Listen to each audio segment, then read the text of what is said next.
Hello. अस्सलाम वालेकुम दोस्तों। मैं चाहता था कि आप लोगों से कभी कभी बात हो जाए। काम की जो मेरे तजर्बात हैं उनको आप तक पहुंचाऊं। आज मैंने उन्वान चुना है, गुर्बत व अफलास व ग़ुलामी से निजात का रास्ता।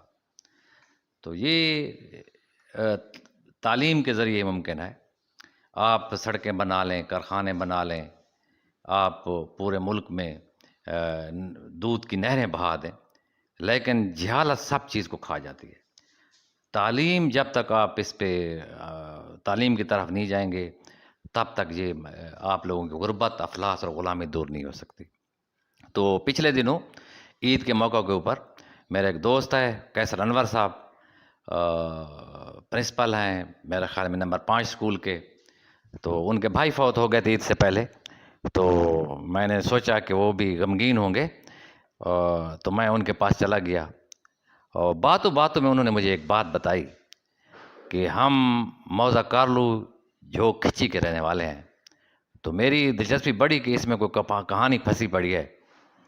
उसने बताया कि अनवर खान कारलू हमारा दादा था, वो डी खान में शिफ्ट हो गया, तो हमारी नस्लें बदल गईं। अब उधर इनके करीबी लोगों को देखें, रिश्तेदारों को, कज़न्स वगैरह, सब हाईली क्वालिफाइड हैं। कैसर अनवर साहब भी हाईली क्वालिफाइड हैं, अभी उनकी पीएचडी मुकम्मल होने वाली है। तो फिर मैंने उससे पूछा कि मौजा कारलू में भी आप लोगों का घर है? तो उन्होंने कहा नहीं, घर तो नहीं है, लेकिन घर हमने बेच दिया है, लेकिन हमारे रिश्तेदार उधर हैं। तो रिश्तेदारों का मैंने थोड़ा सा पूछ लिया कि उनका क्या हाल है। तो उन्होंने मुझे बताया कि आज भी वो अंधेरों में रह रहे हैं।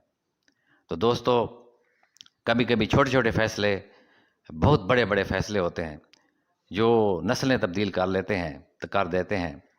मैंने फिर कैसर अनवर से बताया, कभी आपको दादा याद है, लेकिन 100 साल बाद अगर आप देखें तो आप देखेंगे कि उनको पता ही नहीं होगा कि पीछे किस शख्स का फैसला खड़ा है और किसने जो ऐसा फैसला किया कि नस्लें तब्दील हो गई।